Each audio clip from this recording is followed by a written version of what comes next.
Sau cuộc chiến chống Mông Cổ năm 1258, Đại Việt bước vào một giai đoạn tương đối yên bình kéo dài khoảng 2 thập niên.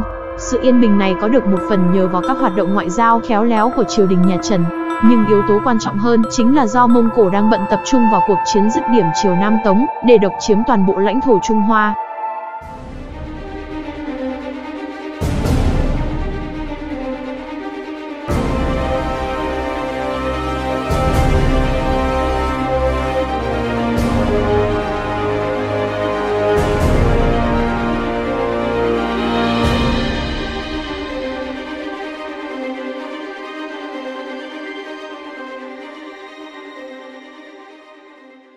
Ngày 30 tháng 3 năm 1258, vua Trần Thái Tông truyền ngôi cho thái tử Trần Hoảng, Trần Thánh Tông.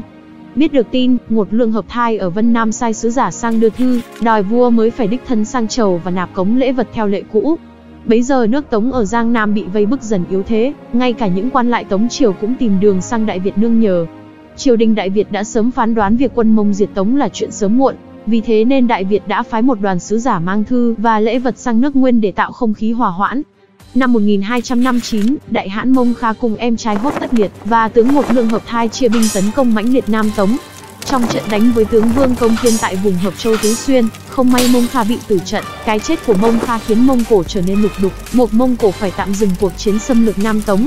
Lúc này người em út của Mông Kha là A Lý Bất Ca ở kinh đô Hỏa Lâm, biết được tin Mông Kha tử trận liền triệu tập một số quý tộc và tự lên ngôi hãn. Năm 1261, Hốt Tất Liệt cũng triệu tập một hội nghị quý tộc ở Khai Bình và lên ngôi đại hãn. Như vậy, tại thời điểm này Mông Cổ có tới 2 hãn, và cuộc nội chiến tranh ngôi chính thức nổ ra. Vì quá bận bịu với việc tranh ngôi nên thời gian này, Hốt Tất Liệt không để ý gì đến các nước như Đại Việt và Champa. Chính vì vậy quan hệ giữa Đại Việt và Mông Cổ trong thời gian này khá yên bình. 4 năm sau Hốt Tất Liệt giành thắng lợi hoàn toàn trong cuộc tranh ngôi hãn, tiếp tục trở lại đẩy mạnh cuộc xâm lược Nam Tống. Năm 1269, nhà Nguyên phái Hốt Lung Hải Nha sang giữ chức Đạt Lỗ Hoa Xích thay cho Nạp Thích Đinh, hòng biến Đại Việt thành một nước phụ thuộc hoàn toàn vào Mông Cổ.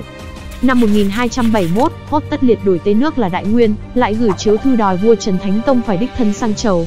Vua Trần cáo bệnh để từ chối việc này. Liên tiếp những năm sau đó, triều đình nhà Nguyên vẫn liên tục đưa ra những yêu sách đối với Đại Việt, khiến cho tình hình ngoại giao của Đại Việt và Mông Cổ trở nên căng thẳng hơn. Năm 1276, kinh thành Lâm An của Nam Tống thất thủ, vua và thái hậu của nhà Tống đều bị bắt. Đa phần lãnh thổ Nam Tống đã bị nước Nguyên kiểm soát.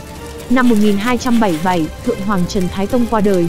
Vua Trần Thánh Tông nhường ngôi lại cho Hoàng Thái tử Trần Khâm, tức vua Trần Nhân Tông.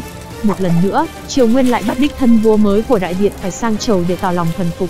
Năm 1279, Hốt Tất Liệt sai lễ bộ thượng thư Sài Thung dẫn sứ đoàn sang Đại Việt trách móc việc vua mới lập mà không xin mệnh của Nguyên triều, kèm theo đó là thư của Hốt Tất Liệt đòi vua Trần phải đích thân sang chầu, nếu không tuân lệnh sẽ giấy binh sang mà trách tội.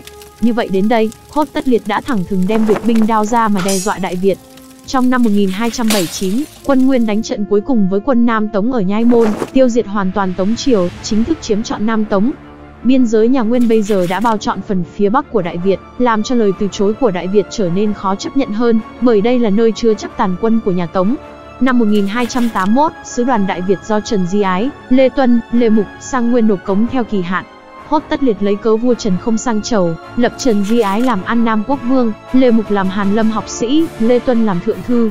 Cùng với đó là thành lập cả một triều đình Bù Nhìn và bộ máy đô hộ An Nam, do Bột Nhan Thiết Mộc Nhi làm nguyên soái, Sài Thung, Hốt Kha Nhi làm phó, dẫn 1000 quân hộ Tống sang để thay thế triều đình Đại Việt. Hành động này đã ép Đại Việt vào đường cùng. Vua Trần sai quân đón đánh tan tác đoàn quân hộ Tống vua Bù Nhìn của giặc ở biên giới. Việc này như giọt nước làm tràn ly trong quan hệ Đại Việt Nguyên Mông. Chính thức từ đây Nguyên triều đã quyết chí dùng vũ lực đánh chiếm Đại Việt. Xét về vị trí chiến lược, Chiêm Thành nằm giữa vùng Đông Nam Á. Chiếm được Chiêm Thành thì phía Bắc có thể trước sau hai mặt giáp công nước Đại Việt, phía Tây dễ dàng tiến chiếm Chân Lạp, phía Đông thì với tới được Java và các hải đảo. Đại Việt không có vị trí nằm giữa vùng như Chiêm Thành, nhưng là cửa ngõ để tiến xuống phía Nam của đế chế Nguyên Mông. Đường đến Đại Việt lại tiện cả thủy và bộ, gần hơn đường tiến quân đến Chiêm Thành. Nguyên triều vì vậy mà vẫn cân nhắc nên đánh nước nào trước. Yếu tố sức mạnh là điều mà Nguyên triều xét đến sau yếu tố vị trí. Mặc dù rất muốn tấn công Đại Việt để thông đường một mạch tiến xuống phía Nam, vua tôi Hốt Tất Liệt vẫn nhận thấy thực lực của nước Chiêm Thành yếu hơn Đại Việt nhiều. Đó là lý do mà nước Nguyên quyết định vượt biển tấn công Chiêm Thành trước, hòng đưa Đại Việt vào thế gọng kìm, qua đó buộc phải đầu hàng. Bấy giờ nước Chiêm Thành dưới sự cai trị của vua Indra Varman V và thái tử Harijit. Chính sách của Chiêm Thành đối với nước Nguyên cũng giống với chính sách của Đại Việt. Năm 1280, Hốt Tất Liệt vừa hoàn thành việc thôn tính Nam Tống, liền sai người mang thư đi Chiêm Thành yêu cầu quân chủ phải đích thân sang chầu. Không được sự hồi đáp, Nguyên Triều không ngần ngại sửa soạn ngay một đạo quân hùng hậu tấn công Chiêm Thành. Năm 1280, Toa Đô cầm 5.000 quân, xuất quân từ Quảng Châu tiến thẳng đến Chiêm Thành bằng đường biển. Đầu tháng 1 năm 1283, quân Nguyên tiến đến vùng vịnh Quy Nhơn của nước Chiêm Thành, đóng quân phía đông đầm Thị Nại. Toa Đô sai sứ dụ hàng người Chiêm. Dụ hàng không được, Toa Đô bèn bố trí lực lượng để tấn công vào thành gỗ của quân Chiêm Thành. Cuộc tấn công chưa diễn ra thì biển động, khiến quá nửa thuyền bè của quân Nguyên bị hư hại khi đang neo đậu. Dù vậy quân số dưới trướng Toa Đô không bị thiệt hại đáng kể. Nửa đêm vào trung tuần tháng 2 năm 1283, quân Nguyên giáp công dữ dội vào thành gỗ của quân Chiêm Thành. Cuộc chiến diễn ra ác liệt khoảng hơn nửa ngày thì quân Chiêm Thành dần lung lay. Thấy tình thế bất lợi, vua Indravarman V hạ lệnh lui quân về hướng Tây Bắc. Quân của Toa Đô tràn vào chiếm được thành. Trong khoảng thời gian 1 tháng sau đó, quân Nguyên liên tục yêu cầu vua Chiêm ra đầu hàng nhưng không đạt được kết quả. Khoảng đầu tháng 3, Toa Đô sai quân tiến thẳng đến thành gỗ mới xây của quân Chiêm nhưng bị phục kích, lần này quân Nguyên đại bại. Quân Nguyên ở Chiêm Thành không chịu nổi đói khát cực khổ, dẫn tới lớp chết lớp đào ngũ. Toa Đô nhận thấy tình thế không thể tiếp tục đóng trú tại Quy Nhơn được nữa, bèn hạ lệnh cho quân lính bỏ thành đem binh thuyền men theo bờ biển tiến về phía bắc Chiêm Thành, vùng giáp giới với Đại Việt, đánh chiếm Hồ Đại Lãng làm chỗ trú quân. Y sai lính dựng thành bằng gỗ, tự làm đồn điền để tự túc, đồng thời nhiều phen cho người vượt biển đưa thư xin tiếp viện. Ban đầu triều đình phản hồi chậm chạp, bởi họ vẫn đang dự tính cuộc xâm lược Nhật Bản lần thứ 3, phải tới đến tận tháng 3 năm 1284, Nguyên Triều mới điều động viện binh do A Tháp Hải chỉ huy. Đội quân này không biết quân của Toa Đô đã kéo ra Bắc, nên cứ nhằm vùng gần quốc đô Chiêm Thành mà tiến. Binh thuyền của A Tháp Hải đến Quy Nhơn vào tháng 4 năm 1284, thì mới biết là Toa Đô đã không còn ở đó.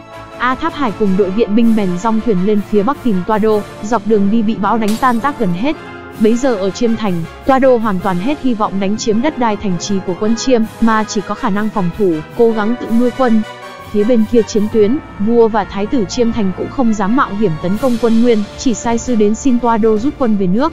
Toa Đô không đồng ý rút quân mà vẫn cố nấn ná chờ đợi tiếp viện. Toa Đô sai người mang thư về Nguyên Triều xui cất quân đánh Đại Việt trước. Hốt Tất Liệt vốn đã có ý thôn tính Đại Việt từ lâu.